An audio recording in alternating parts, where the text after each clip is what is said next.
ஆதி சங்கராச்சாரியாலோட ஷட்பதி ஸ்தோத்திரத்தை பற்றி மகாபெரிவா சொன்னதை ரெக்கார்ட் பண்ணினதில் இது 4வது ரெக்கார்டிங். இது எனக்கு ரொம்ப பிடிச்ச கட்டம்.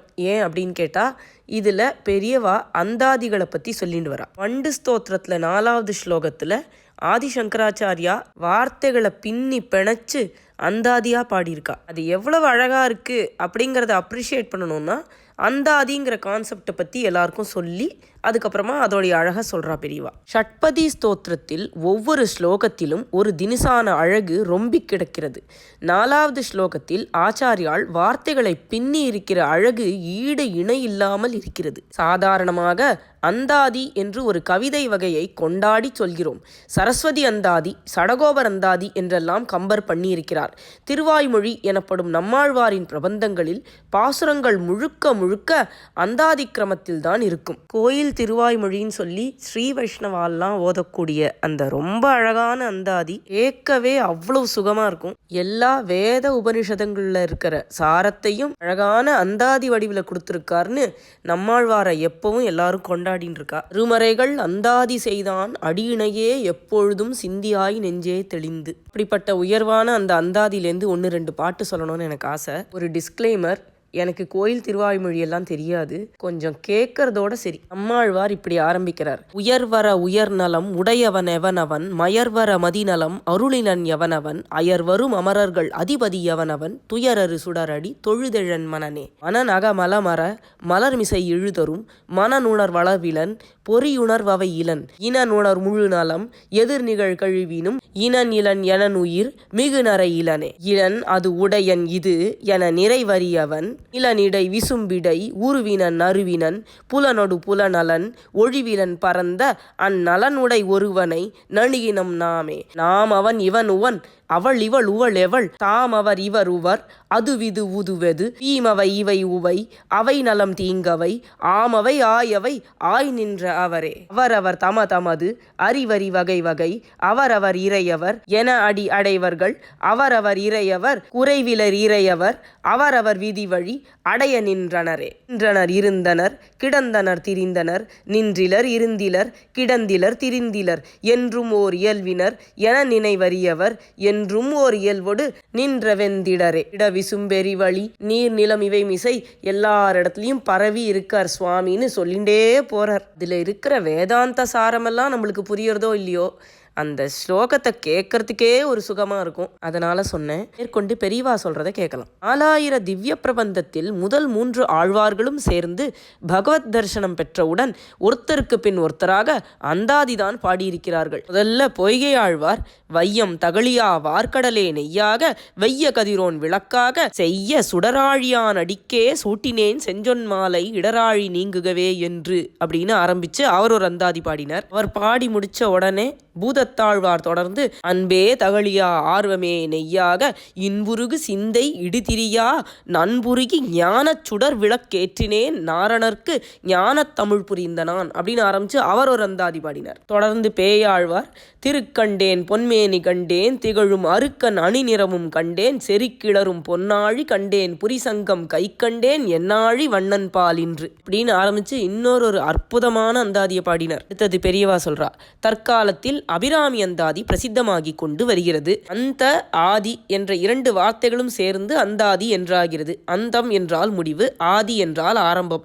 ஆரம்பமும் முடிவும் இல்லாத பரமாத்மாவை ஆத்யந்த ரஹிதன் என்று சொல்வது வழக்கம். ஆதியும் அந்தமும் இல்லா அருட்பெரும் ஜோதியை என்று மாணிக்க வாசகர் திருவெம்பாவையை ஆரம்பிக்கிறார். அந்தாதின்னு சொல்லிட்டு மாணிக்க வாசகர் பாடின அந்தாதி எல்லாம் சொல்லாம போலாமா? திருவாச்சகத்துல திருச்சதகம், நீத்தல் விண்ணப்பம், கோயில் மூத்த திருப்பதிகம், கோயில் திருப்பதிகம், குழைத்த பத்து, யாத்திரை பத்து, இப்படி நிறைய அந்தாதி பாடியிருக்கா மாணிக்க வாசக சுவாமிகள். அவர் சொன்ன திருச்சதகத்திலேருந்து 1-2 சொல்லி காமிக்கிறேன். நீதான் அரும்பி விதிர் விதிர்த்து உன் விரையார் கழற்கென் கைதான் தலை வைத்து கண்ணீர் ததும்பி வெதும்பி உள்ளம் பொய்தான் தவிர்ந்து உன்னை போற்றி சயசய போற்றி என்னும் கைதான் நெகிழவிடேன் உடையாய் என்னை கண்டுகொள்ளே.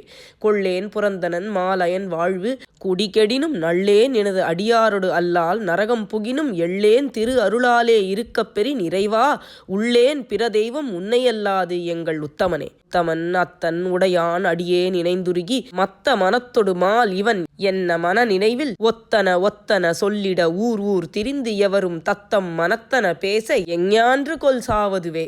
ஒரு சின்ன குழந்தை முழுக்க முழுக்க ஸ்வீட் ஷாப்பா இருக்கிற ஒரு தெருவுக்குள்ள நுழைஞ்சிடுது. எந்த கடையை பார்த்தாலும் எந்த ஸ்வீட்டை பார்த்தாலும் எடுத்து சாப்பிடணும்னு அதுக்கு தோணுறது. அந்த மாதிரி பெரியவாளோட அருள் பிரவச்சனத்துல இந்த கட்டத்துல ஒவ்வொரு வரியிலையும் நான் மாட்டின்னு முழிக்கிறேன். மேல போக முடியாம அந்தந்த வரியிலேயே தங்கிடுறேன். மேற்கொண்டு பெரியவா சொல்றதை கேட்கலாம். அந்தாதி என்று ஒரு கவிதை வகைக்கு ஏன் பெயர் வந்தது என்றால், இதில் ஒரு செய்யுளின் அந்தமான முடிகிற வார்த்தையே அடுத்த செய்யுளின் ஆதி ஆரம்ப வார்த்தையாக வரும்.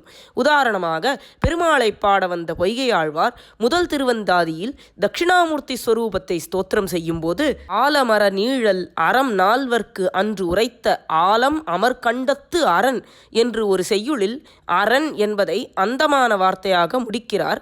இதற்கடுத்த செய்யுளில் ஹரிஹர அபேதத்தை சொல்கிற போது, அதாவது சிவனும் விஷ்ணுவும் வேற வேற இல்ல, ரெண்டுமே சுவாமியோட ஸ்வரூபம் தான் அப்படின்னு சொல்ற போது அரண் என்ற இதே வார்த்தையை ஆதி வார்த்தையாக வைத்து ஆரம்பிக்கிறார். அரண் நாரணன் நாமம் ஆண்விடை புல் ஊர்தி என்று இப்படி சொல்லிக்கொண்டே போகிறார். ரொம்ப அழகான பாட்டு, அது சொல்லியே ஆகணும். அரண் நாரணன் நாமம் ஆண்விடை புல் ஊர்தி உரை நூல் மறை உரையும் கோயில் வரை நீர் கருமம் அழிப்பு அழிப்பு கையதுவேல் நேமி உருவம் ஏறி கார்மேனி ஒன்று. சிவன் விஷ்ணுன்னு ரெண்டு ரெண்டா தெரியறதே, அது ரெண்டும் ஒன்னே தான் அப்படின்னு சொல்றார். ஒரு சகுணமூர்த்தியோட பேரு அரண், இன்னொரு மூர்த்தியோட பேரு நாரணன். ஒருத்தருக்கு ஆளை வாகனம், இன்னொருத்தருக்கு கழுகு. ஒருத்தர் இருக்கிறது கைலாசத்துல, இன்னொருத்தர் இருக்கிறது பார்க்கடல்ல. ஒருத்தர் செய்யற தொழில் அழித்தல், இன்னொருத்தருடைய தொழில் காத்தல். ஒருத்தர் கையில திரிசூலம் இருக்கு, இன்னொருத்தர் கையில சக்கரம் இருக்கு. ஒரு திருமேனி சிவப்பாவும் இன்னொரு திருமேனி கருப்பாவும் இருந்தாலும் ரெண்டும் ஒன்னேதான். அதே மாதிரி ஒரு பாட்டு பேயாழ்வாரும் பாடியிருக்கார். தாழ்சடையும் நீழ்முடியும் ஒன்மழுவும் சக்கரமும் சூழறவும் பொன்னூலும் தோன்றுமால் சூழும் திரண்டருவி பாயும் திருமலை மேல் எந்தைக்கு இரண்டு உருவும் ஒன்றாய் செய்து. திருவேங்கட மலை மேல இருக்கிற எந்தை என் தந்தையாகிய சுவாமி, அவரே சிவனும் விஷ்ணுவுமா இருக்கார், ஒரே உருவம் தான் அவளுக்குன்னு மகாபெரிவா சொல்ற பொய்கை ஆழ்வாருடைய முதல் திருவந்தாதியை பத்தி பார்த்துட்டு இருந்தோம். அரண் நாரணன் நாமம் ஆண்விடை புல்லூர்தி என்று இப்படி சொல்லிக்கொண்டே போகிறார். இப்படி அந்தாதியாக ஒரு ஸ்தோத்திரத்தில் செய்யுள்களை மாலை மாதிரி கோத்துக்கொண்டே போவதில் ஒரு பெரிய சௌகரியம். நாம் மேலே மேலே ஒவ்வொரு செய்யுளை நினைவு வைத்துக்கொண்டு மனப்பாடம் பண்ண சுலபமாகிறது. இந்த செய்யுள் அரண் என்று முடிகிறதா? சரி, அப்படியானால் அடுத்த செய்யுள் அரண் என்றுதான் ஆரம்பிக்கும் என்று நினைவு வைத்துக் கொள்ள முடிகிறது. ஒரு செய்யுளின் அல்லது ஸ்லோகத்தின் முடிவு அடுத்ததன் ஆரம்பமாக வைத்து அந்தாதி பாடுவதற்கு நிரம்ப பாண்டித்யம் இருக்க வேண்டும். நம் ஆச்சாரியாலோ இதைவிட பல மடங்கு கஷ்டமான ஒரு சாதனையை ஷட்பதியின் 4வது ஸ்லோகத்தில் அனாயாசமாக பண்ணியிருக்கிறார். ஒரு ஸ்லோகத்துக்கும் இன்னொரு ஸ்லோகத்துக்கும் அந்த ஆதி தொடர்பு இருப்பதை விட எத்தனையோ மடங்கு கடினமானதாக ஒரே ஸ்லோகத்துக்குள்ளேயே ஒரு வார்த்தைக்கும் அடுத்த வார்த்தைக்கும் அந்த ஆதி தொடர்பு இருக்கிற விதத்தில் இங்கே பதங்களை கோத்துக்கொண்டு போயிருக்கிறார். அந்த ஸ்லோகத்தை சொல்கிறேன். உத்ருதனக நகபி தனுஜ தனுஜ குலாமித்ர மித்ர சசி திருஷ்டே திருஷ்டே பவதி. இதுவரை பதத்துக்கு பதம் அந்தாதி கிரமத்தில் வந்திருக்கிறது. ஆரம்பத்தில் உத்ருத நக, இதில் முடிகிற நகவையே அடுத்த பதத்துக்கு ஆரம்பமாக வைத்து நகபி தனுஜ, இதன் அந்தியமான தனுஜவை ஆரம்பமாக வைத்து இதற்கடுத்த பதமான தனுஜ குலாமித்ர. இந்த ரீதியில் ரொம்பவும் ஆச்சரியமாக ஸ்லோகம் போகிறது. ஒரு ஃப்ரேஸ் சொற்றொடர் முடிவில் வரும் வார்த்தை அடுத்த ஃப்ரேஸின் ஆரம்பமாகிறது. ஒரு ஃப்ரேஸ் முடித்துவிடும் வார்த்தையை பிடித்து கொண்டு அடுத்த ஃப்ரேஸ் ஆரம்பிக்கிறது. இதை முக்த பத கிரஸ்தம் என்பார்கள். முக்த என்றால் விட்ட, கிரஸ்த என்றால் பிடித்து கொண்ட. முதல் வரி முடித்துவிட்ட திருஷ்டேவை பிடித்து கொண்டு இரண்டாவது வரியை திருஷ்டே பவதி என்று ஆரம்பித்து அப்புறம் இந்த பவதி என்ற அக்ஷரங்களையே பல தினசில் திருப்பி திருஷ்டே பவதி பிரபவதி ந பவதி கிம் பவதி ரஸ்காரஹ என்று முடிக்கிறார். முழு ஸ்லோகத்தையும் சேர்த்து சொன்னால் ஒரு தைலதாரை பிசிறில்லாமல் முறிவுபடாமல் விழுகிற மாதிரி வார்த்தைக்கு பின் வார்த்தையாக தானாக சேர்ந்து கொண்டே போகும். உத்ருத நக நகபி தனுஜ தனுஜ குலாமித்ர மித்ர சசி திருஷ்டே திருஷ்டே பவதி பிரபவதி நபவதி கிம்பவ திரஸ்காரஹா. ஸ்லோகத்தின் உச்சாரண அழகு கெட்டுப்போகக்கூடாதென்று இங்கே சீர் பிரிக்காமல் சந்தி பிரிக்காமல் சொன்னேன். பிரித்து சொன்னால் நகபித் அனுஜ என்பது நகபித் அனுஜ என்றாகும். பவதிரஸ்காரஹ என்பது பவ திரஸ்காரஹ என்று 2 வார்த்தைகளாக பிரியும். வார்த்தைகளை அழகாக கோர்த்துவிட்டால் போதுமா? இந்த நாளில் கூட ரொம்பவும் அடுக்கு சொல் அலங்காரம் வந்துவிட்டது என்கிறார்கள். சொல் அடுக்கு அழகாக இருந்தால் மட்டும் பிரயோஜனமில்லை, அதன் அர்த்தமும் அழகாக ஆழமானதாக இருக்க வேண்டும். இந்த ஸ்லோகத்தில் சொல்லழகோடு பொருளழகும் சேர்ந்திருக்கிறது. உத்ருத நக. நகம் என்றால் மலை, கம் என்றால் நடப்பது, அசைவது, சலிப்பது. அசையாமல் சலிக்காமல் இருப்பதால்தான் மலைக்கு அச்சலம், அகம், நகம் என்றெல்லாம் பேர் ஏற்பட்டிருக்கிறது. பர்வத ராஜகுமாரியாக இருக்கப்பட்ட அம்பாளை கிரிஜா, கிரி என்றாலும் மலைதானே என்கிற மாதிரி அகஜா நகஜா என்றெல்லாமும் சொல்வதுண்டு. பிள்ளையாரின் மேல் எல்லாரும் சொல்கிற ஸ்தோத்திரம் ஒன்று கூட அகஜானன பத்மார்க்கம் கஜானனம் அகர்நிஷம் என்று ஆரம்பிக்கிறது. இவர் கஜானனர், அதாவது ஆனைமுகர். கஜானனத்துக்கு சொல்லிலக்கணப்படி ஆப்போசிட் அகஜானனம். ஆனால் வார்த்தையின் அர்த்தப்படி பார்த்தாலோ இந்த கஜானனர் அகஜாவான பார்வதியின் ஆனன முகபத்மத்தை மலர்விக்கும் அர்க்கிய சூரியனாக இருக்கிறார் என்று ஸ்லோகம் சொல்கிறது. அகம் நகம் இரண்டுக்கும் ஒரே அர்த்தம், மலை என்று பொருள். உத்ருத நக என்றால் மலையை தூக்கியவனே, மலையை தாங்கியவனே என்று அர்த்தம். கிரிதர கோபாலன் என்று மீராபாய் எப்போது பார்த்தாலும் பாடிக்கொண்டிருந்தது இந்த அவசரத்தைத்தான். பகவான் 2 சந்தர்ப்பங்களில் மலையை தூக்கியிருக்கிறான். அமிர்தம் எடுப்பதற்காக க்ஷீரசாகரத்தில் மந்திரமலையை மத்தாக போட்டு வாசுகி பாம்பை நானாக சுற்றி கடைந்தபோது மகாவிஷ்ணுவேதான் அந்த மலை சமுத்திரத்தில் ஆடாதபடி அதை அடியிலிருந்து ஆமை ரூபத்தில் தாங்கிக் கொண்டிருந்தார். அப்புறம் கிருஷ்ணனாக அவதாரம் பண்ணின போது இந்திரனின் கோபத்தினால் பெரிய மழை உத்பாதம் ஏற்பட்ட போது கோவர்தனகிரியை குடையாக தூக்கி கோகுலம் முழுவதையும் மழையிலிருந்து காப்பாற்றினார். அவர்தான் கிரிதர கோபாலன். நம்முடைய கர்மபாரம் ஒரு மலை மாதிரி. இதை பகவான் தான் சுண்டு விரல் நுனியிலே பாலகிருஷ்ணன் கோவர்தனகிரியை தாங்கின மாதிரி தாங்க வல்லவன். உத்ருத நக. நகபித் அனுஜ என்ற 2 வார்த்தைகள் சேர்ந்து நகபித் அனுஜ என்றாகிறது. நகபித் என்றால் மலைகளை பிளந்தவன் என்று அர்த்தம். பூர்வத்தில் மலைகளுக்கு இருந்த இறக்கைகளை தேவேந்திரன் வஜ்ராயுதத்தால் வெட்டினான் என்று கதை. இந்த தேவேந்திரனுக்கு அனுஜன் என்றால் உடன் பிறந்தவன் என்று அர்த்தம். உடன் பிறந்தவன் என்றால் மட்டும் போதாது, பின்னால் பிறந்தவன், அதாவது தம்பிதான் அனுஜன். முன்னால் பிறந்த அண்ணா, பின்னால் பிறந்த தம்பி 2 பேருமே உடன் பிறந்தவர்தான். இவர்களில் முன்னால் பிறந்தவன் அண்ணாவை பூர்வஜன் என்றும் பின்னால் பிறந்த தம்பியை அனுஜன் என்றும் சொல்ல வேண்டும். தேவேந்திரனுக்கு தம்பியாக பிறந்தவர் பகவான். ராமானுஜன் என்றால் ராம அனுஜன், அதாவது ராமனுக்கு தம்பியான லக்ஷ்மண சுவாமி. லக்ஷ்மணன் ஆதிசேஷ அவதாரம். சேஷ அவதாரமாகவே வைஷ்ணவர்கள் சொல்கிற ராமானுஜாச்சாரியாருக்கு லக்ஷ்மணன் என்றே பூர்வாசிரமத்தில் பெயர். விஷ்ணு எப்போது இந்திரனுக்கு தம்பியாக பிறந்தார்?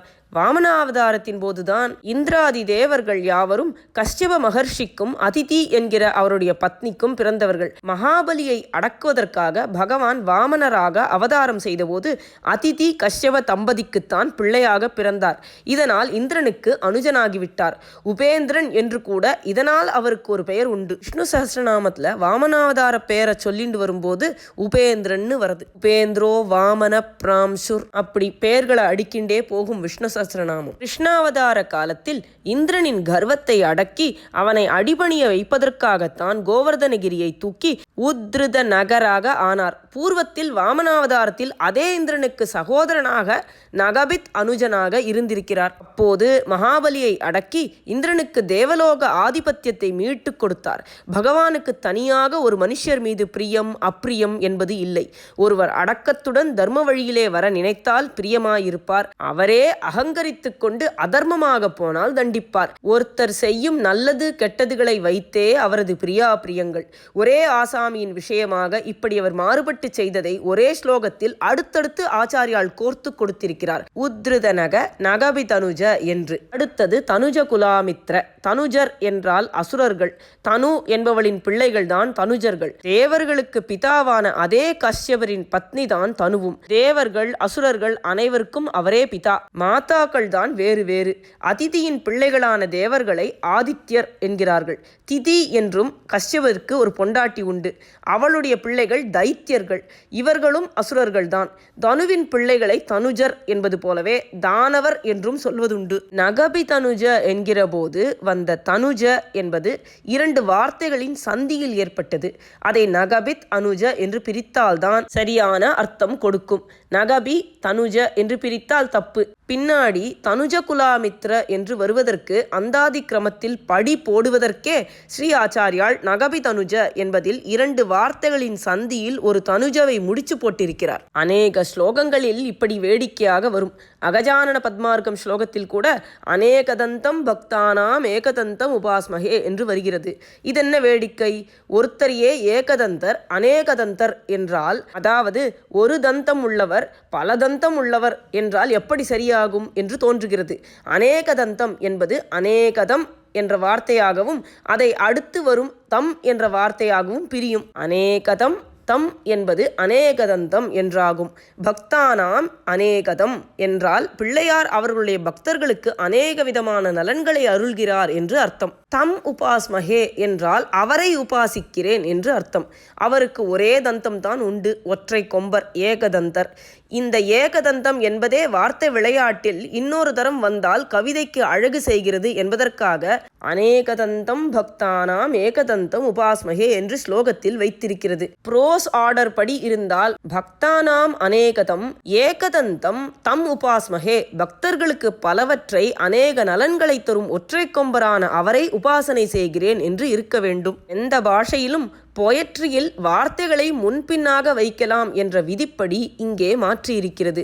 தனுஜ குலாமித்ர என்றால் தனுஜ குலமான அசுரர்களுக்கு பகைவர் அமித்ர என்று அர்த்தம். இந்திரனுக்கு தம்பியாக காஷ்யப அதிதி தம்பதிக்கு பகவான் அவதரித்த போது தனுஜர்களும் அவருக்கு பித்ருபக்ஷத்தில் அப்பாவை வைத்து பார்த்தால் அண்ணாக்கள் தான். தனுஜர்கள் அவருடைய மாற்றாந்தாயின் பிள்ளைகள். ஆனால் உறவு முறை பார்க்காமல் தர்மா தர்மங்களையே பகவான் பார்ப்பவர் ஆதலால் அவர்களுக்கு அமித்ரராக பகைவராக இருந்தார். ஒரு சமயத்தில் நல்லவனாகவும் ஒரு சமயத்தில் அப்படி இல்லாமலும் இருக்கிற இந்திரனிடம் அவர் அன்போடு தம்பியாக இருந்து மகாபலியிடமிருந்து அவனுடைய ராஜ்யத்தை கிரகித்து அவனுக்கு அதை திரும்ப கொடுத்தும் இருக்கிறார்.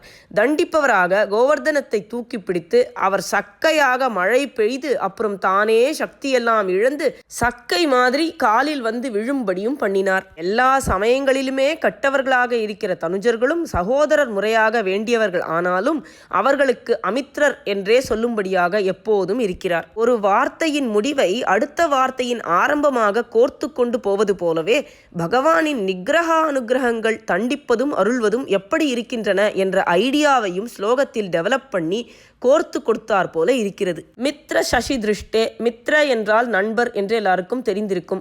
பந்து மித்ரர்கள் என்று சொல்கிறோம். மித்ரனுக்கு ஆப்போசிட் அமித்ரன். இங்கே மித்ர சசி திருஷ்டே என்னும் போது மித்ர என்றால் சூரியன் என்று அர்த்தம். ஒரே வார்த்தையை வெவ்வேறு அர்த்தத்தில் பிரயோகிக்கிற அலங்காரத்தை இங்கே ஆச்சாரியால் கையாண்டிருக்கிறார்.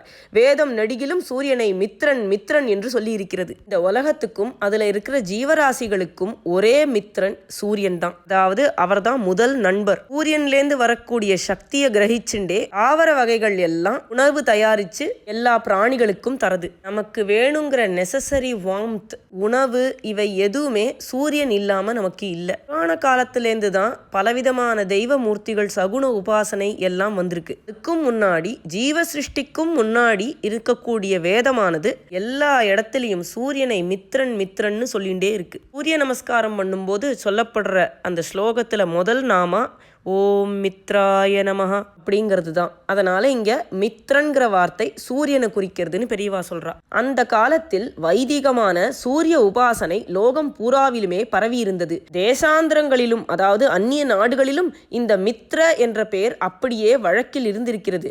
கிறிஸ்து பிறப்பதற்கு 1300 வருஷங்களுக்கு முன்பு எகிப்து தேசத்தில் 2 ராஜாக்கள் செய்து கொண்ட உடன்படிக்கை treaty of Ramses II with Hittites கூட மித்ராவருண சாட்சியாக செய்து கொண்டதாக இருக்கிறது. மித்ர சசி திருஷ்டே என்கிற இடத்தில் மித்ர என்றால் சூரியன், சசி என்றால் சந்திரன் என்று உங்களுக்கு தெரிந்திருக்கும். வெள்ளை வெளேரென்று இருக்கிற சந்திரனுக்குள்ளே நிழல் மாதிரி ஒன்று கருப்பாக தெரிகிறதல்லவா? உற்று பார்த்தால் இது ஒரு முயல் மாதிரி தோன்றும். முயலை சம்ஸ்கிருதத்தில் சசம் என்பார்கள். முயலை தன்னிடத்தில் கொண்டது என்பதால் சந்திரனுக்கு சசாங்கன் என்றும் சசி என்றும் பெயர். மித்ரனையும் சசியையும், அதாவது சந்திர சூரியர்களை 2 கண்களாக கொண்டவனைத்தான் மித்ர சசி திருஷ்டே என்று சொல்கிறார். பகவானின் விஸ்வரூபத்தில் விராட் ஸ்வரூபத்தில் அவனுக்கு சூரியன் வலது கண், சந்திரன் இடது கண். இந்திரனுக்கு அனுஜன், தனுஜர்களுக்கு அமித்ரன் என்றெல்லாம் வாமனாவதாரத்தை நினைவூட்டியதன் தொடர்ச்சியாக வாமன பிரம்மச்சாரி திரிவிக்ரமனாக விஸ்வரூபம் எடுத்து சந்திர சூரியர்களை கண்களாக காட்டியதையும் இப்போது ஞாபகப்படுத்துவது போல இருக்கிறது. விஷ்ணு சகஸ்ரநாமத்தின் பூர்வ பாகத்தில் சொல்கிற பூபாதௌ யஸ்ய நாபிர் வியதசுரநில சந்திர சூரிய உச்ச நேத்ரே என்ற ஸ்லோகத்தில் சந்திர சூரியௌச்ச நேத்ரே என்று வருகிறது. இதுவேதான் மித்ர சசி திருஷ்டே. திருஷ்டே பவதி பிரபவதி ந பவதி கிம் பவ திரஸ்காரக என்பதாக பவதி என்கிற சப்தத்தை 4 முறை அடுத்தடுத்து வெவ்வேறு அர்த்தங்களில் திருப்பி இந்த ஸ்லோகத்தை பூர்த்தி பண்ணியிருக்கிறார். மகா கவிகளின் புலமையெல்லாம் தோற்று போகிற மாதிரி வாக் சாமர்த்தியத்தை ஆச்சாரியால் காட்டியிருக்கிறார். திருஷ்டே பவதி என்னும் போது பவதி என்றால் தங்களிடத்தில் என்று அர்த்தம். ஒருத்தரிடம் மரியாதையாக தாங்கள் என்று சொல்ல வேண்டுமானால் பவான் என்று குறிப்பிட வேண்டும். இதற்கு பெண் பவதி பவதி பிக்ஷாம் தேஹி என்கிற போது பவதி என்றால் ஒரு வீட்டுக்காரியை அம்மணி என்று மரியாதையாக கூப்பிடுவதாக அர்த்தம். பவதி என்பதே வினைச்சொல்லாக வேர்பாக வரும்போது உண்டாகிறது என்று அர்த்தம். ஆண்பாலில் வருகிற பவத் என்பது 7ஆம் வேற்றுமை உருவோடு சேரும்போது பவதி என்று ஆகும். அப்போது தங்களிடத்தில் என்று அர்த்தம் உண்டாகும்.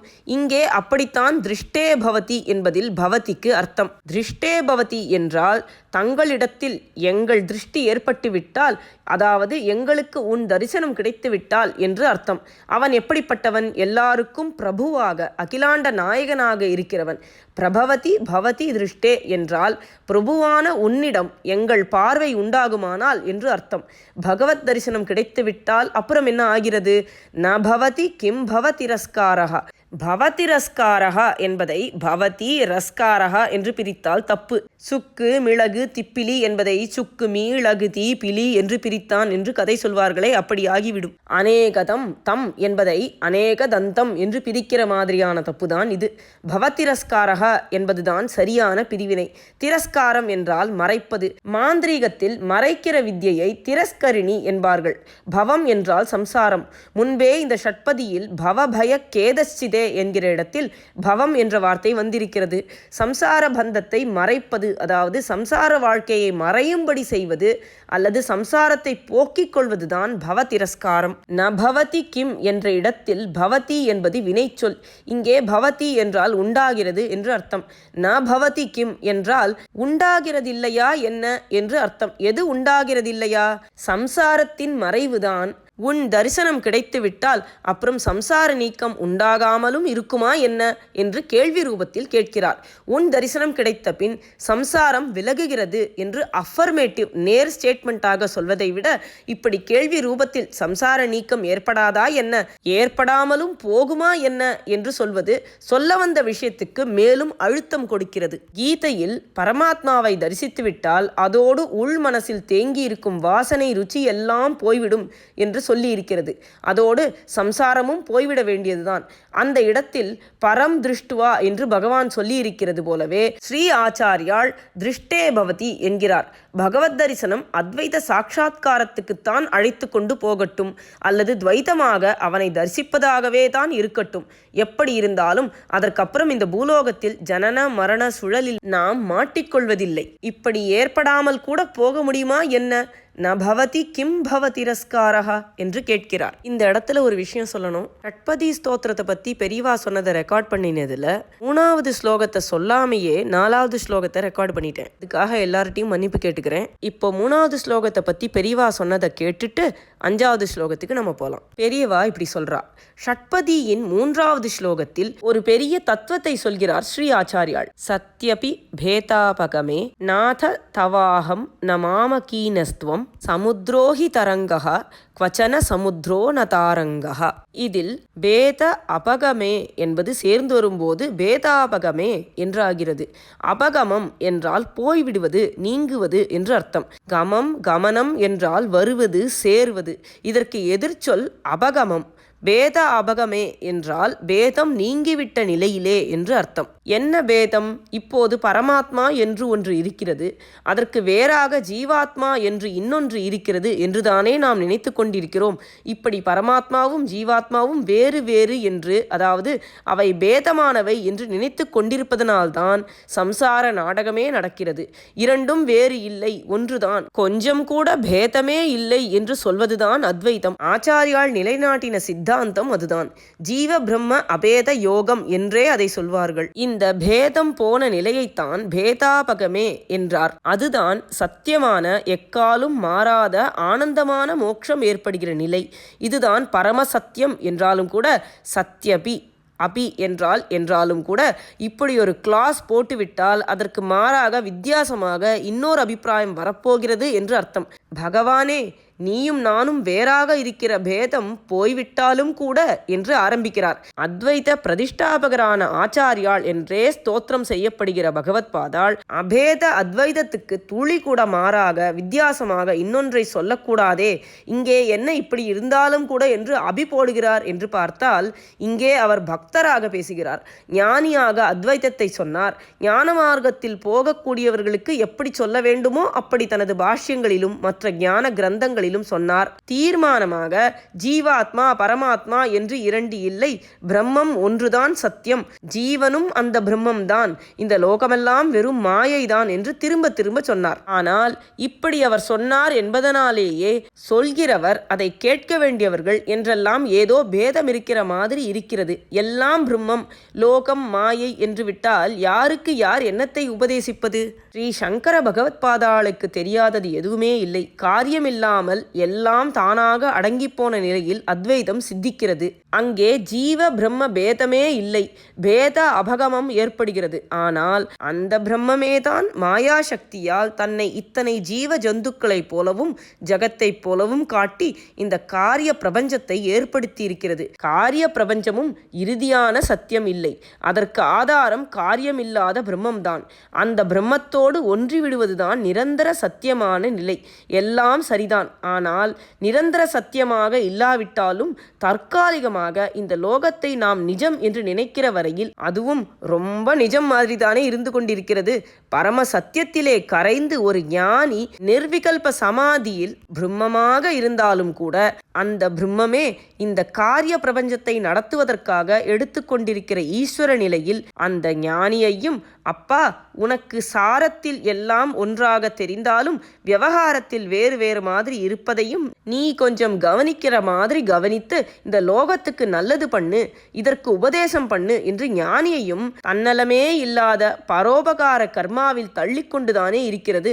இந்த நிலையில் இருந்து கொண்டுதானே அத்வைத ஸ்வரூபமான ஆச்சாரியாலும் உபதேசத்தை கேட்பதற்காக தனக்கு அந்நியமாக இன்னொருத்தர் இருப்பது போல தோன்றும் விவகார தசையை ஒப்புக்கொண்ட மாதிரி நிறைய எழுதியும் பேசியும் வாதம் செய்தும் தேசமெல்லாம் சுற்றியும் உபதேசம் பண்ணினார். காரியமில்லாத பிரம்மத்தோடு சாக்ஷாத் பிரம்மமாகவே அத்வைதமாக இருக்கிறவர் காரியம் என்று வந்தபோது ஈஸ்வரன் என்ற மகாசக்தியின் லவலேசம்தான் தாம் என்று அடங்கி இருந்து காட்டினார். காரியமற்ற நிலையில் ஜீவனை தானாகவே ஆக்கிக் கொள்கிறவன் காரியலோகத்தில் தான் மட்டும் சர்வசக்தனாக இருந்து கொண்டு அந்த சக்தியில் துளி துளிதான் ஜீவர்கள் மூலம் வெளிப்படுத்துகிறான். இப்படித்தான் ஆச்சாரியால் அபிப்பிராயப்பட்டிருக்கிறார். அதனால்தான் பிரம்மத்தோடு பிரம்மமாக இருந்தவரே காரணம் என்று வருகிற போது உள்ளூர பகவத்பாதாளுக்கு தாம் காரியமில்லாத வஸ்து என்ற அனுபவம் சதா இருந்து கொண்டிருந்தாலும் இப்படி ஒரு வேஷம் போட்டு நடக்கிற போது ஈஸ்வரனிடம் ரொம்பவும் அடங்கி பரம வினயமாக இருந்து காண்பித்தார்.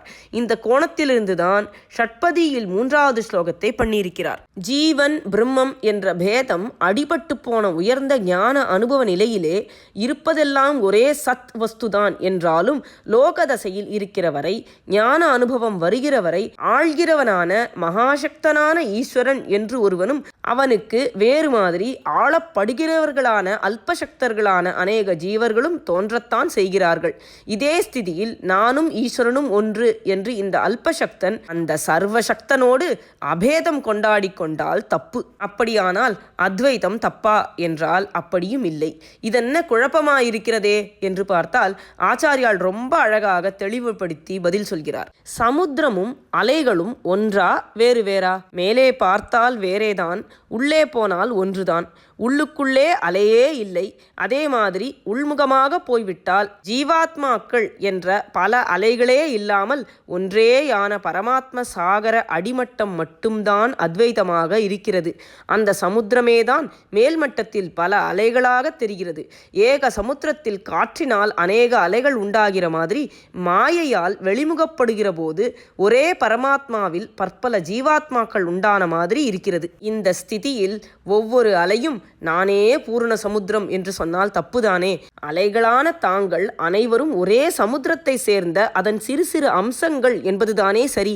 அதுபோல அத்வைதானுபூதியில் இருப்பது ஒன்றே என்றாலும் சத்யபி பேதாபகமே, விவகார திசையில் ஜீவர்களான நாங்கள் எல்லாரும் எப்படி சமுத்திரம் இல்லாமல் அலைகள் இல்லையோ அப்படி உன்னையன்றி இருப்பு என்பதே இல்லாமல் முழுக்க முழுக்க உன்னை சேர்ந்தவர்களே. நாத தவாகம் நமாம கீனஸ்துவம். நாத என்றால் எங்களை ஆள்கிற பிரபுவே. தவாகம் தவ அகம், அகம் நான், தவ உன்னுடையவன், நான் உன் உடைமை. ந மாமகீனஹ துவம் என்றால் துவம் நீ, மாமகீனஹ என்னுடையவன், ந அல்ல நீ என்னுடைமை அல்ல. பிரபுவே நான் உன் உடைமை, நீ உடைமையாளன். நீ என்னை சார்ந்து என் உடைமையாக இருப்பவன் இல்லை. அலையில்லாமல் சாந்தமாக சமுத்திரம் இருக்கலாம், உள்ளே எப்போதும் அது அப்படி இருப்பதுதான். அதுபோல ஜீவர்களும் பிரபஞ்சமும் இல்லாமல் நீ இருக்கலாம், ஆனால் சமுத்திரம் இல்லாமல் அலை இருக்க முடியாது. அதுபோல நீ இல்லாமல் நான் இல்லவே இல்லை. அமாதி நிலையில் நான் நீ என்ற பேதமில்லாத ஏகத்தை நான் அனுபவிக்கிறேன் என்பதால் விவகார தசையில் நம்மை இரண்டாக பார்க்கிற போது நீதான் என் உடைமை, நீதான் என்னை சார்ந்திருப்பவன் என்று நினைத்தால் அது எப்பேற்பட்ட அசம்பாவிதம் தெரியுமா? சமுத்திரம்தான் அலையை சேர்ந்தது, அலை சமுத்திரத்தை சேர்ந்தது இல்லை என்று நினைக்கிற மாதிரிதான். சாமுத்ரோஹி தரங்கஹ க்வச்சன சமுத்ரோ ந தாரங்கஹ. தரங்கம் என்றால் அலை, ஜலதரங்கம் என்கிறோம். அலைதான் சமுத்திரத்தின் உடைமை. சமுத்திரம் அலையின் உடைமை இல்லை, ஒரு காலும் இல்லை. க்வச்சன என்றால் ஒரு காலும். தப்பி தவறி கூட பரமாத்மா ஜீவாத்மாவை சார்ந்திருப்பதாக நினைத்துவிடப்படாது என்பதற்காக ஒரு காலும் இப்படி இல்லை என்று அழுத்தமாக க்வச்சன போட்டு காட்டியிருக்கிறார். அத்வைதத்தை விவகார உலகத்தில் தப்பாக போட்டு குழப்பிக் கொள்ளக்கூடாது என்ற அக்கறையால், கவலையால் இப்படி அழுத்தி சொல்லியிருக்கிறார். எல்லாம் உன் உடைமையே என்று தாயுமானவர் பாடினார். உடைமைக்கு ஸ்வம் என்று பெயர். எல்லாவற்றுக்கும் ஸ்வம், அனைத்துக்கும் உடைமையாளன்தான் சுவாமி.